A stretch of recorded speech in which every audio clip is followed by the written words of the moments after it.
à toutes et bonjour à tous. Nous revenons régulièrement dans nos tutoriels sur voilà, différents aspects de la SCPI. Et là, aujourd'hui, nous allons évoquer comment vous pouvez vendre vos parts de SCPI. Comment vendre ces parts de SCPI. Alors, déjà, ce qui est important, c'est de s'assurer que vous les avez détenues pendant une durée suffisamment longue. La durée de placement des SCPI, c'est une durée généralement de 8, 10, voire plus. On est sur un investissement long terme. Alors, si vous avez pris la décision de vendre vos parts de SCPI, ce qu'il faut savoir, c'est qu'il y a deux types de SCPI. Vous avez la SCPI dite à capital variable. C'est une SCPI dont le capital varie en fonction des souscriptions et des retraits. Elle est continuellement en augmentation de capital. Et l'associé qui va souhaiter se retirer de cette SCPI à capital variable, qu'est-ce qu'il va faire? Il va demander et il va effectuer une demande de retrait ou de remboursement auprès de la société de gestion. Donc c'est un document qu'on va retrouver dans son espace associé.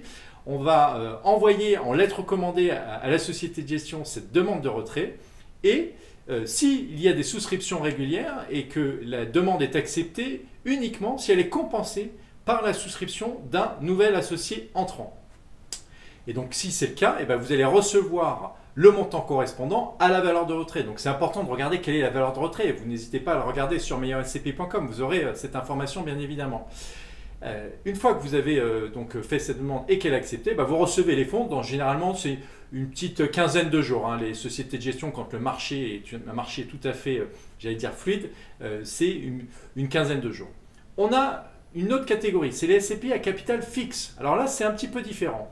Le statut de cette SCPI, c'est que le capital est plafonné et c'est inscrit dans les statuts. Une fois que le capital est atteint, la société de gestion elle va clôturer le marché primaire et la cession elle va se faire sur le marché secondaire par le biais d'un carnet d'ordre d'achat et de vente, un peu comme ce qui se passe en bourse, où la société de gestion elle va réceptionner l'intégralité des ordres de vente et les ordres d'achat. Elle les inscrit dans un registre, le carnet d'ordre qui est rendu public généralement sur le site internet des sociétés de gestion.